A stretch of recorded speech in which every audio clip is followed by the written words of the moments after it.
set in a pursuit to do that, it will really help marriage. Because you know, right now we get the image that a man is in line with God by being a husband because he can pay bills, you know, have a job, have good credit, and provide for a woman. But you don't even have to have God in your life to do that. Right. You know what I mean? So when he says, love your wife as Christ of the church, I mean, that to me is a high order. And I don't see no way of ever accomplishing that without a full commitment to God as a man. Right. And you know, saying that too, it is such a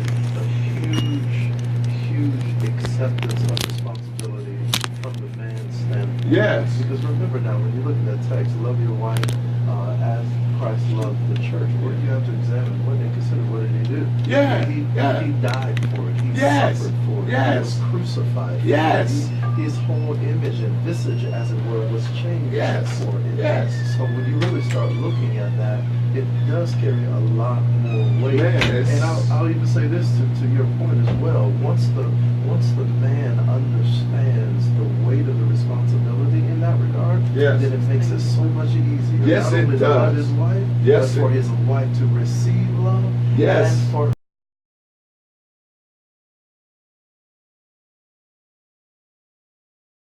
her to submit and submit. Because you know, I've always said in my church, I said, you know, I went through the Bible, and one time I asked God, I said, why, God, you always tell husband, love your wife, husband, love, and it's very in there, wife, love your husband. And I prayed, and this is what I believe God showed me. He said the reason why he didn't tell the woman so much to love the man is that if she's treated right, she fall in love anyway.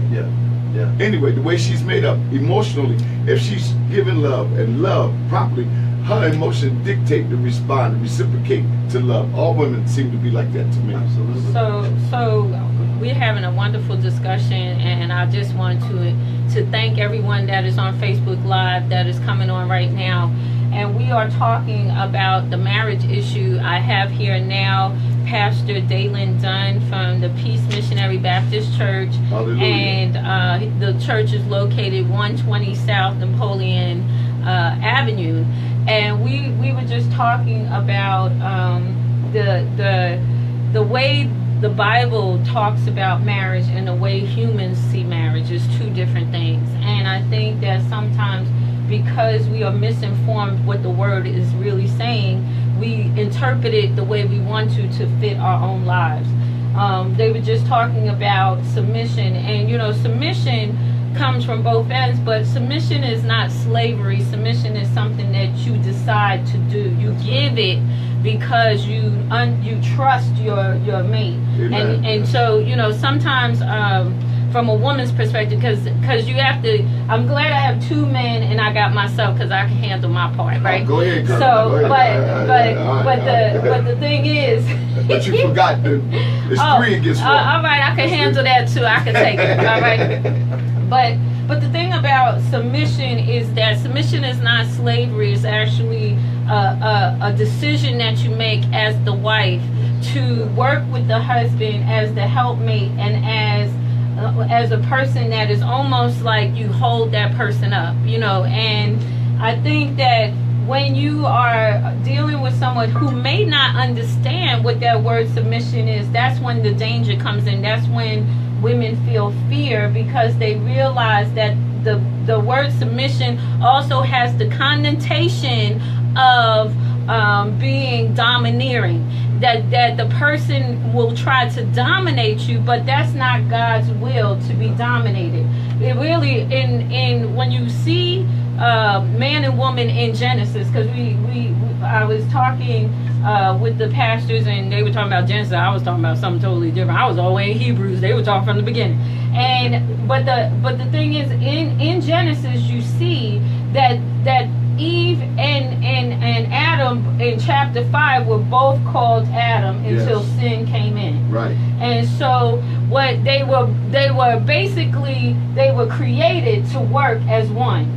And then when sin came in, then she was put in submission to her husband, but he still loved her. and he protected her, because now they had to live outside of the power of God, and they had to live by their senses, and he was stronger than she was, and he kept her from being destroyed, because without that strength there, I don't believe she would have been able to withstand being in the wilderness and being in that type of environment without having a covering. And I think throughout the whole Bible, even to the point where, I mean, even there are stories where women were mistreated, but I think the love story was that God loved mankind, and he wanted mankind to love each other, and he started off with a family. What do you think about that? Well, there's so much of what you said. I mean, all the way from Genesis 1:27, which is when God told both of them, be fruitful, multiply. He spoke to them, first of all, spiritually, and then, of course, we go over to chapter 2, when their bodies were actually formed. Right. And the challenge with what you're saying is not so much with exactly what you're saying, but the reality is that you have to consider what both were doing before sin came in. That's right. If you notice, God, of course, he created Adam bodily. Yes. Then he planted Adam, and Adam worked. And Adam worked. God Adam. Right. God planted Adam after he created him, and Adam worked. That's what he was doing. Right. And then he saw that it was so much that he was doing that was not good to be alone. So he created Eve. And when he created Eve, notice he created her as to be a help meet. Yeah, that's and right. when we look at that, we have to see what that means. That literally means that Eve was created to be an extension of God's heart. Wow, that's how beautiful. you help. When you start looking at a help need, that's good. That help, that's that good. support, that undergirding, all of that is an extension, because God knew that man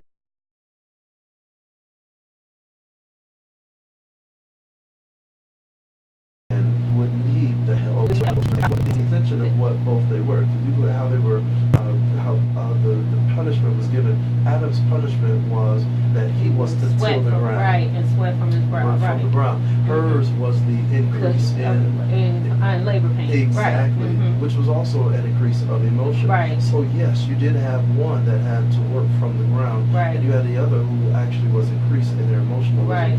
When you put the two together, after sin and they were removed from the garden, the reliance and dependence on both parties to submit and handle their side of the contract becomes even more vital at that moment. So absolutely, it is incredible. And so I love the way you put that. It becomes vital for them, because now each role has been magnified to a certain extent. She became more emotional, and now he has to work even harder just to survive.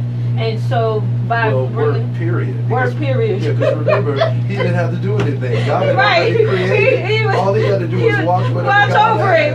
But now you got to work, You got to work. Now you got to, and that's good, because now he has a new role. Absolutely. And she had a new role too. Absolutely. And so that's a good point. Yes. That the two individuals that came out of relationship with God, they actually, now they have a new relationship, and their roles had changed as individuals. Absolutely. And now they have to learn each other as these two new people, because before they actually lived by their spirit. Now they're living by senses, so they have to learn each other. They have to go through all this. Go ahead, Paz, I felt you right there.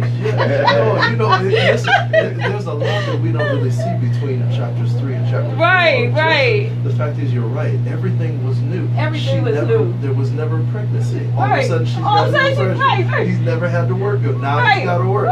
There were never children before. Now there's children. You talk about it. Everything has become new. All new experiences. And the only thing they had as a point of reference was what happened in the garden. And the only point of reference they had to when it came to emotion was when they were put out.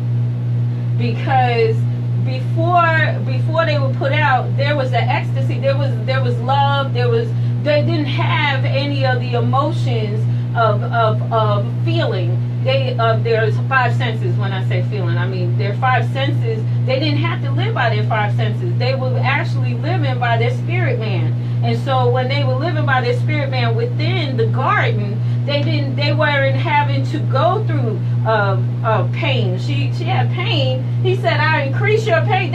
She started pain when he said that. When he said sweat by your brow, he didn't know what it was to be tired and sweat by the brow. I mean, all of these things came into play right at that moment. So now they, as individuals, they're like learning all of this new stuff. All of this. They're dealing with consequence not only for their actions, but you have to remember Cain, who was the first child, killed his youngest brother, the second child. She had to deal with all of that. The first murder, the first consequence. How do I look at my son that I love when he killed my baby boy? And then in the same chapter at the end, she gives birth to the next baby boy. And that creates Seth. And that creates other dynamics too. So you've got an entire relational dynamic that's happening in one chapter.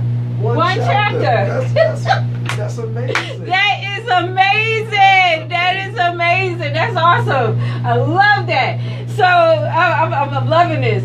So okay, we didn't even get out of Genesis. No, listen, I told you Genesis is packed with a lot of information. A lot of revelation. This is Evangelist Waller on the Highest Praise Gospel Talk Show. We're on WTMHGospelRadio.com, and we're going to play a song, and we will be right back. That is awesome. Yes, it is. It's amazing. Oh my! I have never even thought of that. It's a lot. It's a whole lot. That's a lot. Yeah. Wow. It's amazing. I am learning so much from this one little conversation. I am learning a lot, y'all. I'm just learning. Yes. I love to learn. Okay, so we will talk about marriage, I promise.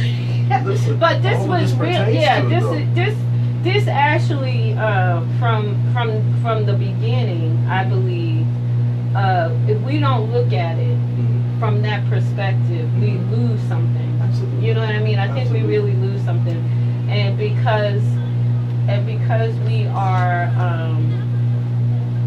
we're so trained to live by our emotions and by our senses.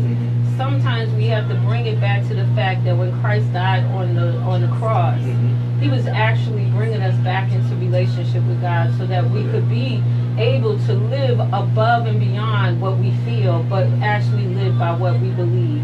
And because we live by faith and not by sight. So, you know, in that case, we realize that, you know, we have over centuries, I mean really centuries, have gotten so far from the beginning that we actually have a wonderful opportunity to get back there. Back where it was from the beginning. This is, and I think that's why what you're teaching is so important.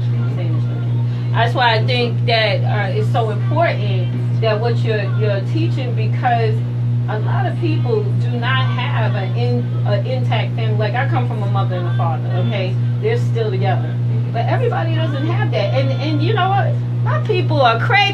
All right, y'all, I love you and everything, but you know they still married. But I had to actually watch them work out their marriage.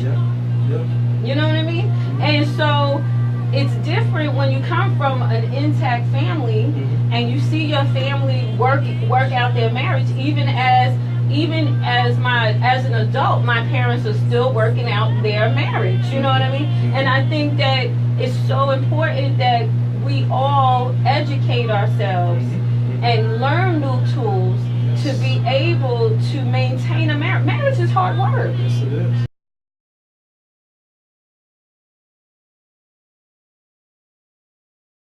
It is. Our term is it's the labor. Is the labor. Yeah.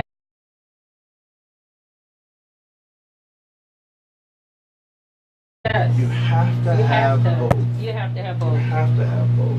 And how you see it and how you prioritize it will keep it fresh, alive, and intimate. And intimate. I think too, you know, I have a very strong prayer life. Like I have a very strong prayer life, and you know, we throughout the years have had a lot of physical things that happen. You know, Bishop got sick, and we had to go through so many hurdles and that kind of thing.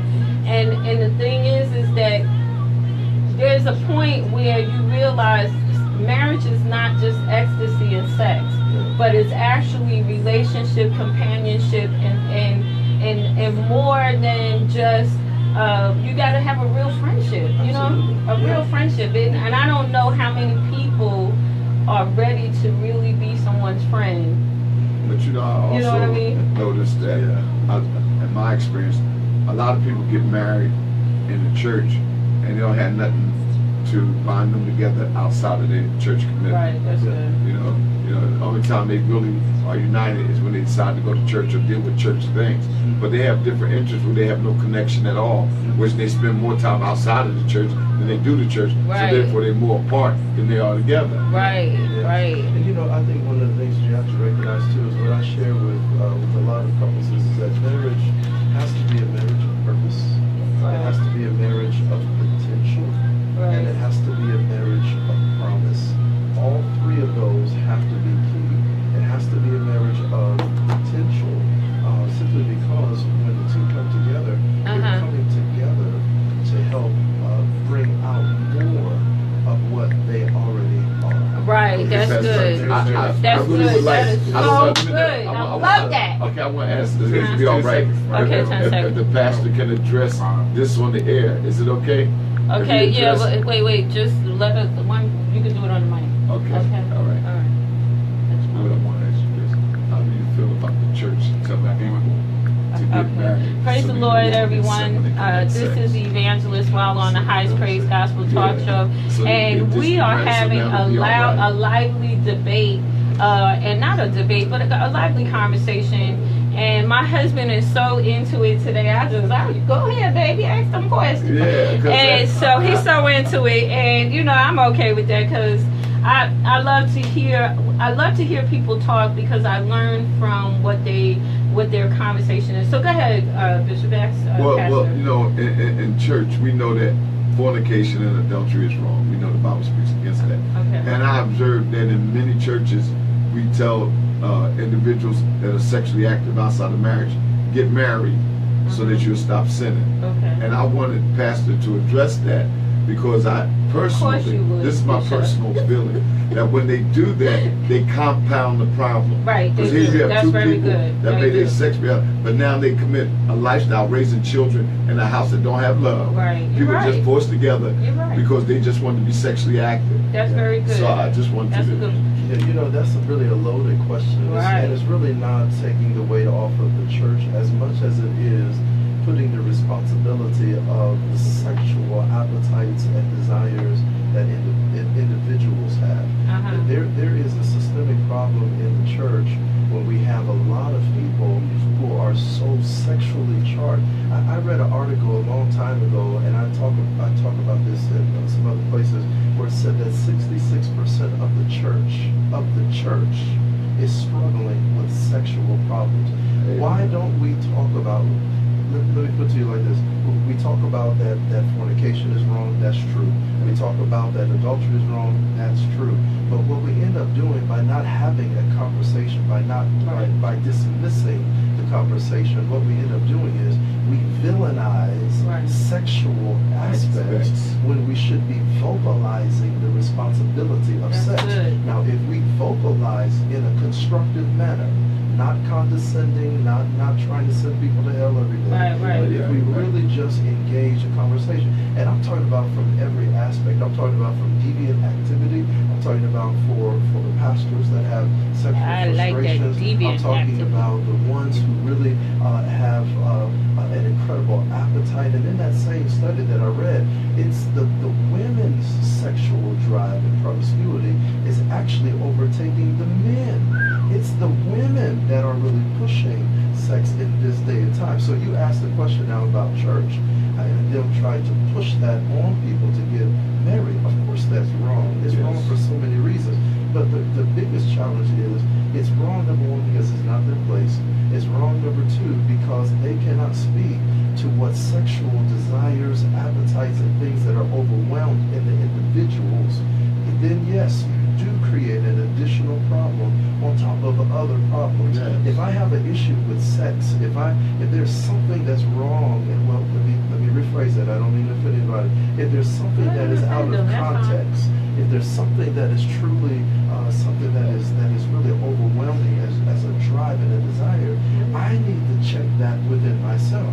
Because what we don't do is we're not honest with us, because we made sex so much of a recreation that it almost escapes and becomes elusive for responsibility. So it's crept into the church. That's what's happening in the world. But then the world comes into the church. And it's really not about world or church. It's really about individuals. What is your sexual appetite? What drives you? What are you seeking to satisfy when you go from day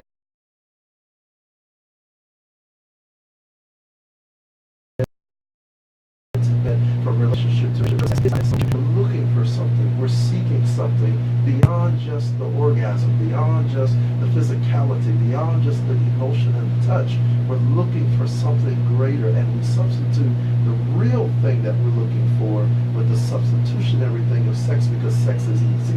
And you know, and we're looking for Jesus, yo. That's what we're looking for. See, the one thing I loved about what you just said is that we can't pastor the bedroom. We cannot pastor your bedroom, but we can make you aware that it's an individual thing. It is something that you have to deal with within yourself. Yes. And we know that there are things that if you're not honest about it, right. If I'm making you feel guilty, and I'm condemning you on issues, what happens is that you go underground with it. Exactly. And you don't deal with what's the real issue. It's not being vocalized, but it's being villainized. So right. I'll send you to hell for right. it. And I won't create a conversation about it. Because listen, when I first came to the church, now I have not been saved all my life, and when I came to the church and I came into a holiness church, they would make you feel like everything that happened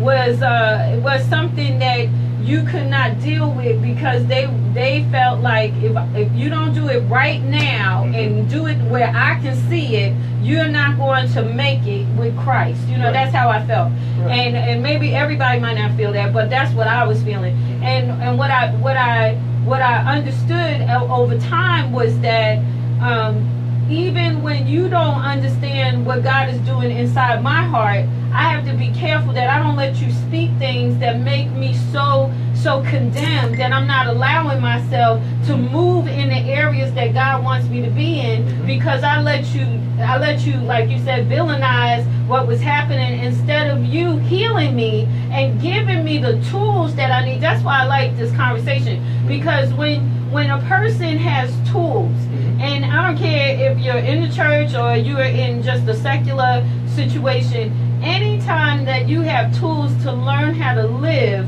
you are a better person. Absolutely. And you know, even coming out of you know, when I was in college, and I had 2 daughters when I was in college, and so while I was going to college, there were many different walks of life that I was around. But there was a lot of women who did not have parenting skills. Yeah. Okay? And so a lot of us have good moms. You know, they whipped our butts and made sure we ate and made sure we took baths and, you know, did the things that mothers do. You right? But then you get these women who do have intelligence, but they don't have the skill to be a mother.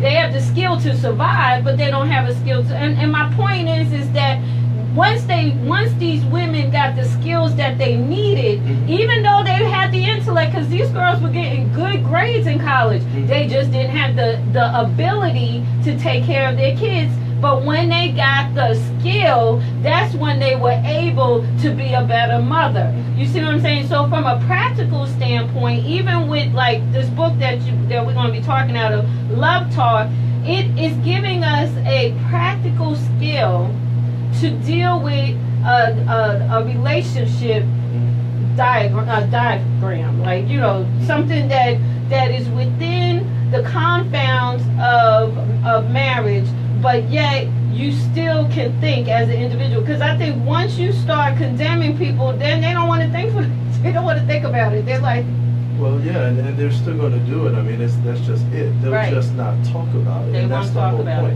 it. And let me just say this too. When I talk about the church villainizing sex, I'm not trying to create a No, mindset right. where God gives license for Of So it. I course said, not. right, that's Of course how- not. It Yeah. suppresses it That's to right. a way That's to right. where it goes, as you say, Underground. But sex is everywhere. Sex That's is right. affecting our children. Sex is Everywhere. affecting. Oh my God, They're trying yeah. to introduce gender equality in kindergarten. You Yes. understand what I'm saying? Yeah. Gender equality at kindergarten? Seriously? Yes. That if they're That trying makes to me sick to my introduce stomach this when woo. as a kindergartner, that is the beginning of how a lot of this stuff. And you know, when you really first start talking That's about so sex good. too, That's so with good. regard to all of us experience sex one way or another. Right. I've shared this many times when I've talked before at different ages. I Right. remember my first real encounter with sex was in the back of a school bus when boys were passing around a Polaroid picture Sure. of a naked woman. Yeah. That was my exposure. We were all like, Like, what is woo! this? What is this? What is this? What is They that? were on the playground. They had magazines. I don't know where they got them from, but that was it. But and once you That's have good. these That's good. images, That's good. those images never leave. Right, that's right. good. Now, I'm not saying that I'm perverted because that happened. What I'm saying No, is that's just my experience. That's your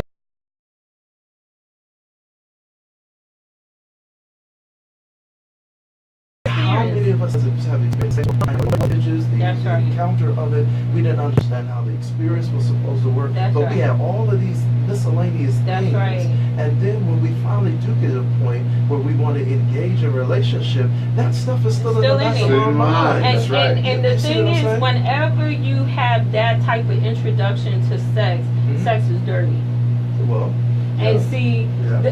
when you go into a Yeah. relationship, especially marriage, and you have, even though you're not saying it, Right. even though you're not making that a issue, Mhm. but in the back of your mind, that's where your introduction was. Not that it was something that was ordained by God, that Mhm. we would procreate and fill the earth Absolutely. as a family and be able to enjoy one another in the confounds of marriage. But we got this little, I'm from New York, okay? Mhm. And I don't know about y'all, but in New York, you see everything. I don't care. I'm As a sure. little kid, even when my kids were growing up and they were in school, I had to talk to them early about sexuality. Absolutely. And I remember my daughter was in middle school and they were having, and this might be raw for some of y'all, so you might have to turn. They was having oral sex in the hallways, these kids. Wow. And I found out about it. And I sat the kids down, both of them. One was little, like one was 11, the other one was 8. And I was trying, and I actually told them what oral sex was. I had to tell them because the problem is that if you allow people to talk to your kids, you don't know what information they're giving them. And if kids teach each other, they're misinforming each other. Oh, yeah. So my daughter says to me, Mommy, that's what that is? I thought it was talking dirty on the phone. Yeah. So my point is that, like you said, if you don't have a conversation Of some degree. of some degree, then what happens is that, and especially in the early childhood development, kids misinform each other and they develop ideas about sexuality, and then what they'll do is they carry that into their adulthood, and you see all of these issues popping up, and you wonder where it came from, but it really came from the very beginning of the introduction. And that's what we were talking about earlier, Bishop. We were talking about images. Yes. That's right, that's good. Exactly. That's good. And that's why we have to do as much as we can, even introducing a conversation. And I know today is not technically about sex. I'm gonna have to have you back because You can listen. I gotta have you back. I gotta have you back. I'll come, seriously. Yeah, I gotta have you back. This kind of conversation Yeah. has been really trepidatious for a Yes. lot of people. Yes. First of all, when you went back to the church, and this is not necessarily just a denominational Right. Right. reference. No, not at the all. fact is that people they don't talk about it because they don't look at it as something that is acceptable. Right, it's taboo. Unless it's Right, taboo. unless it's in a marriage bed. Right. Now, Right. now the truth is, yes, that is one side of it. Right. But if you don't create a dialogue, That's right. somebody Come else on. will. And you'll Hallelujah. have images and Images, decisions yes. that That's will the happen. point. And our young people That are is faced so with good. this. So if they're not talking about it in church, And it's so not, good. it needs to be a well-rounded conversation. Not just if you do this, you're going to hell, because that's what happens. Yes, that is possible in terms of it being a sin, is what I'm saying. Yeah, I understand. But the reality of it is how do we promote the health from the spiritual side? Because whether we like to talk about it or not, sex and spirit, they do work together. That's right. And I don't know how much time we have to go into that. I'll come back and talk about that. You have to come back. I'm telling you, you got to come back. You got to come back. So because we're talking about we're really laying the foundation for talking about marriage, you know what I mean? Yeah. And I didn't realize that we were gonna go there. I just thought we was gonna, but you know, listen, I love Pastor John Honey. I love him. But see, what I love about it is that, like when you brought it to the forefront, that to be healthy, you have to be realistic about what you're going to say as a leader, as a godly leader to your people, because you have to know you're dealing with all levels of people. Yes. You know, you're not just dealing with super spiritual people, you're going to have all levels of people. Right. So you know, and I was thinking of Moses and how he had to deal with so many different tribes of people, but they were all different levels. They all had different ideas about things, but he had to bring them all together on people. That's right. Yeah. And so, you know, and when you're in a church environment or any kind of environment where you're teaching people, you're always going to have people with different backgrounds, different perspectives, different ideas, because either what they've been through, what they've experienced, or what they've seen, or what they've been taught. Right. You know, because I like I said, I wasn't raised in the church. I was raised in a Dutch Reformed church. I don't know if anybody knows what that is. That is a Protestant white church, okay? And we just went to church for about an hour, so did the best we could, went home, did the best we could, and came back and listened to Jesus. All right, we didn't have a whole lot of rules. And so, that's the best we did. And so, you know, when you come into another type of, I married an apostolic bishop, okay? I came out of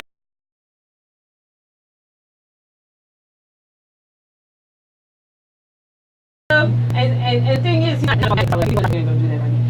but the point is that when I started meeting the people that he knew, I was like, where did these people come from? Okay, because I had never met people who were raised in such a dogmatic religion. And so they had these ideas about sexuality and marriage that I had never heard before. I was scared to talk to them, and I was the bishop's wife. I was scared to talk to them because I'm like, oh, I might mess this chick up. You know, I'm going to tell her the truth about what I'm thinking of. See, this is the point. I'm from New York. I was addicted to cocaine. I was part of a cartel. I got free from that. You know, I have a background that has a true history. Yes. So meeting these people who were just raised in church, I'm like, oh my God, I don't want to say the wrong thing to them. I don't want to do that. So I always used to say, go ask the bishop. And I know they probably thought I failed them, but I really just did not want them I didn't want to say the wrong thing. So do you find that true too? Like when you're dealing with groups of people, you're conscious of the fact that there are different types, and how do you handle that when you're dealing with people? Well, I mean, I'll be honest with you. I think number one, it's important to create a safe atmosphere, first of all, because if you can create a safe atmosphere, then you can really talk about really hard problems. And that's what I really try to do. And the first way that I try to do that is really try to somehow, because there are so many different thoughts, experiences, perceptions, all of that, I try to really create a way that we all can come to the table, as I call it, by simply connecting all of us with common things. That's good. If I'm in a marriage setting, for example, there's always an issue that's just common to every marriage, no matter what it is. Honestly, even as far as that eternal question that causes so much fight, what's for dinner? That's the eternal question that causes so much issue.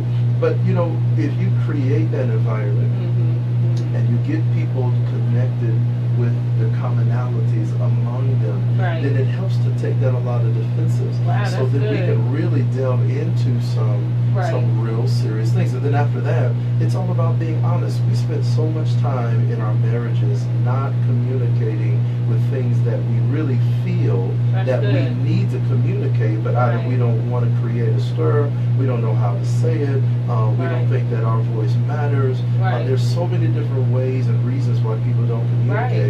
So we spend so much time, that's not in every marriage, but in some cases it applies to all. But if you just take the moment to communicate, communication, as I share with every premarital counseling, postmarital counseling, and in general, just teaching and facilitating, communication is the golden thread that connects all marriages. When it talks about if you have issues with sex and intimacy, communication. If you have issues with finances, communication. If you have issues with roles and how each one is supposed to take care of their responsibility, communication. There's no way in the world you can get around a healthy marriage without some level of communication. But then that becomes problematic too. Because different people have different communication styles. Am I aggressive or am I passive? Am I passive aggressive? And I'm aggressive. And then sometimes I could be a passive aggressive, sometimes I could be aggressive. It just depends on what I'm feeling. And that's my observance in Christianity form of religion that I operate in, that I heard you use the term honesty. You know, a lot of people put on these masks. They come to church, everything is hunky-dory. I love my husband, we believe in Jesus Christ, everything is fine. And they got turmoil at home. And it's never dealt with because we put on this face like, we come to church, I got my clothes on, and we sing the songs. I'm in the choir, he's on the usher board, or he may be a preacher, or she may be. And we put the smiles on when we step in the door, but we just got out of church arguing and fussing one another. Stuff. Praise the Lord, hallelujah. Yeah, blessed and highly favored. And never deal with the issues of marriage. And we just pretend that everything is all right, and everybody assume that we're happy. Then when the divorce comes up, they shocked. I thought everything was all right. I thought that was a great couple. But we never take the time to deal with the issues. And I please, I don't want to put them down. Like, just having Jesus, everything is all right. Yeah, you may have Jesus, but you got to apply to his principles in order to get the answer. Just saying, I accept Christ, that's good. That gets you born again. But once you're born, you got to get some knowledge to develop. And I just don't see it largely in the church today. It's just come to church. Well, you know what I like what he said, and I think is the key to everything: a safe place. Oh, yes. I think if you know, from what Apostle Waller was saying about people coming in and putting on, I call it the church face, you know, and they come in. Well, a lot of times when you come in, you really don't want to open up and tell people what's going on in your situation because it's not a safe place. It's not. You know, I've had situations as a first lady and as a minister that I'm married to a bishop, and he'll have a lot of issues going on in his body and his health. I'm not gonna just because you call yourself Bishop Superfly or Sister Boo Boo, you know what I mean? You just because I see that God is dealing with you. If God and not to be funny, but if God is dealing with you that deep, why can't you just tell what's wrong with me? You know, if you that fly, you know, super fly. So you know, I'm like, hey, you know, whatever. But it's the right one for the highest praise gospel talk show. So, but the thing is it's just not a safe place. Yeah. And when you have someone, I think especially a man, a pastor, that says, okay, I'm going to create a safe place. Yes. A lot of women, from a woman's perspective, never had a father who gave her that safe place. That's true. And so when she comes into a church environment and her spiritual father says, I'm going to make a safe place for you.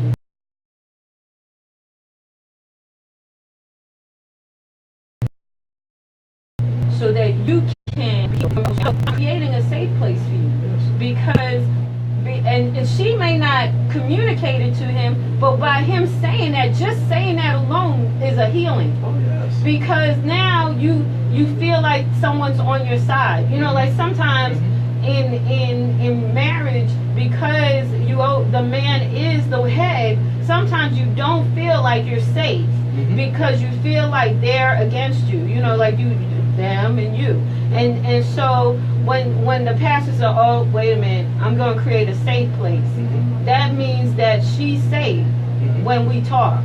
And I'm not just going to take sides, but I'm going to let everybody communicate what's happening. Absolutely. That's when the healing really begins. Yeah. And so when you start creating a safe place, how do you create a safe place? Well, that's what I was saying earlier. It is necessary for you to create a safe place by simply, number one, bringing everybody on the same page. So you start talking about things again that are common to everybody. Okay, what's common to everybody? Like one issue that might be common. Well, again, and make it somewhat light, like again that eternal question, which is, you notice you all start laughing. It's because everybody, whether they're married or not, has gotten into the worst fights you about talking right. what we're going to eat. You right. There's other things. Some folk some wives don't like the husbands to fold the towels because they fold the towels wrong. Yeah. Some wives don't like the husbands making up the bed. I'll make up the bed because you make the bed up wrong. Wow. I mean, we got all of this stuff little that we issues, just right? So all of that is systemic, is common. So we create it that way, and then we create also as a part of that too. We also create a level of objectivity, which is what you were talking about. We can be objective because it's not something that we should choose sides. Sometimes in a relationship, what happens is we treat it like a boxing match. Right. Once the bell rings, we come to the middle. Right. That could be the front room, that could be the kitchen, that could be the family room, and we'll do whatever we do. And ding, after the round is over, we go back to our rings. Right. And when we go back to our corners, now, thank you, then we have both sides still having their mindset. Right. They both are right. They both right. And what happens in a relationship like that is that we all want our voice to be heard. Right. It's not always about being right or wrong. Yeah. Sometimes it is, but then other times it's just simply, I want you to feel how I feel. And you know how I want you to feel how I feel? I may not be able to verbalize that, but I'll start slamming doors. I'll start throwing sinks, spoons, and somewhere in this thing. Or not speaking. Or I'll turn the television up real loud when I know you're trying to study. Or I'll go to bed real quick when I know you come in the room. We have our own ways about doing things. But the reality is that we can't retreat to our corners. We've got to, at some point, figure out how do I come together? Because the more that I retreat, the less things get. Right. The farther we get away from each other, and eventually we just fall out of love. Absolutely. So I wanted to ask you this one question, and the question is, what is your thoughts about agreeing to disagree? Agree to deep, real deep. That's deep. That is deep. Hey, don't be beating me up. I just asked the question. That's oxymoron. That's oxymoron. Agree to disagree. That's deep. Let me say this. It is deep. It is deep. But you know, the premise, the concept of it is really, really good. The concept is really good. Thank you. You know, I think the thing is that it's not so much agreeing to disagree as it's learning to appreciate the difference of an opinion. Respect it. Exactly. I love that. That's good. This is good. This is really good. The difference, because just because you're married to him doesn't mean that you're going to think like him all the time. Amen. That's right. Likewise, you with her. Now, at some point, yes, because you spend time together, you do things together, you're going to take on certain things. But the reality is that you are still two whole individuals that come together. And I think after a certain point, of marriage, in the beginning, it's all cake and ice cream. But then there's a point where you start realizing, once you get used to the sex, once you get used to, just in the beginning you just want to eat each other up. You know what I mean? Oh, I'm just so in love. Oh my God, I love him. And then you wish you had. but then there's a point, and I remember a mother in the church said it. She said, honey, she was talking to the women, and she said, all right, you married this man, and now you're at a point in your marriage where you see that there's something about him that you feel like you can't live with, but that was always there. Oh, yes. And you can't just walk away. This is what she said to us. You can't just walk away because you just figured it out. We can talk about that. Right, I know that's right, yeah. So once you, and that's the premise of the fact that when you, after a certain point, you realize this person is different. And there are things about this person that I will never change, and I have to learn to respect. And see, I really believe in respecting your husband for who they are. You know, like because even, you know, and I do believe in the Word of God, and the Word says that they are to love us, but we're supposed to respect them. I was about to say, that's actually scripture. Yeah, I know that word. And it makes a difference. And you know what? I don't want to cut you off. Okay, go ahead. I want to know. Go ahead. Because we only got a few minutes. Go ahead, go ahead. Well, you know, listen, the thing is that I think the reason why it talks about women respecting the husband, it's not the absence of respect that comes from the man toward the woman. I need to say that as well. Amen. But what happens is men operate with a level of regard and respect. That's right. That's how they are programmed. So respect to them means the same as somebody saying I love you to my wife. That's right. That's so right. when you appreciate it, it's not that one would have some type of superiority over the other. No. It's to really help each other, and that's why I said marriage is one of promise. Marriage is a potential. Marriage is a possibility. Right. Because reality is that what you're learning to do is not compete with each other. Right. That's but so complete. good. So I need to give my husband the respect because the husband focuses on respect in the world. But I need to learn as a husband to give to my wife the love that she needs because that's what she needs to be the best woman that she can be. And I love that scripture that says that she is like a vine that grows up the side of the wall because the husband is her stability.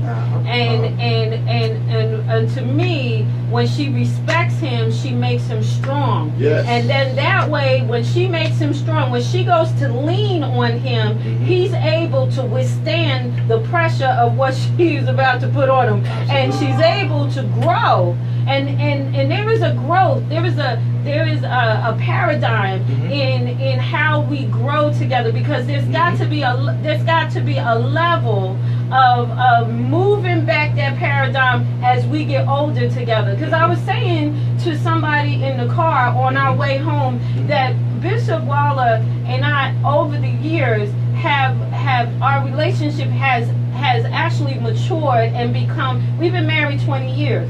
So now we're companions.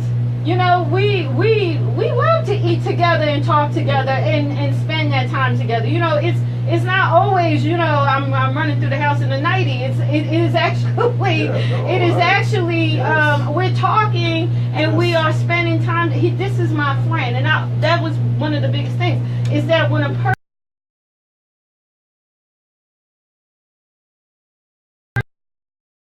person is a friend. And number two, no, I didn't marry my friend in the beginning. Watch this. Do you like the person you love? Oh, that's good. That's heavy. Yeah, that's good. I love a lot of people I don't like. Yeah, that's good. Right. I love a lot of people. Listen, y'all know it too. Y'all out there listening, y'all know. Absolutely. I don't like them. I like to travel with my wife, honestly. I always travel with my wife. The one time I did not travel with my wife, it was the worst time ever. Everything that could go wrong went wrong. Murphy's Law. Yes. But my point is, there are some people, my wife and I, we've been together for 22 years. We'll be married 20 years next year. Yeah. But the thing is that there are a lot of people who really do not like their spouses. They love them, and I know that might sound a little awkward to some folks listening, but it's true. They don't know. And that time that you're talking about, there is that time, and some people it's 7 years that they call the 7 years. Some folk it's 20 years, some folk it's 40 years. It really depends on the nature of the relationship, which is hinged on the two people involved and their tolerance level. their Well, we're at the end of our show. We need more time. We need more. Will you come back? Will you please come back? Please. Yeah, I'm having more on my show. Touched it. Yeah. And you know, Well, I'll have more on mine before you get back. Oh, okay. Good. I'm okay with that as long as you give them back. But for those that are watching, please share this show. This is the part 1 of the marriage show. We laid the foundation for what a healthy relationship is. I want you to go ahead and share this. And what I'm gonna do is let Pastor Dunn pray and close us out. And then I love you, and I'll see you next Saturday. How will they get in touch with Pastor Dunn? Oh, okay, Pastor Dunn, go ahead and give them some information about how to. We only have a few. We have like a few seconds. So a few seconds. Okay. You can contact the church. Actually, 614-291-5125. 614-291-5125. And what's the name of the church? Peace Missionary Baptist Church. Peace Missionary Baptist Church. Yes. All right, Columbus, Pastor. Ohio. Columbus, Ohio. Yeah, yes. because we have a lot of people watching in London, in Australia, in Jamaica. Wonderful. Yeah, because this is internet. So go ahead and close this out. Yes. Let's pray. Yes, Father, pray. we thank you so much for Yes, this time Lord. that we've been able to share with each other in fellowship, God, in laughter, God, and in information and encouragement. Lord, we know that you are the God of the universe. And God, we want to let you know that we desire to make you the God of our marriages. God, help us to prioritize our marriages. God, as we learn to prioritize you. You are the model, you are the standard, you are the example. Help us, God, to move and walk and exercise in that light. Be glorified in all things that we do. In Jesus' precious name, amen. This is Evangelist Wall on the Highest Praise Gospel Talk Show. God bless you. I'll see you next Saturday. I believe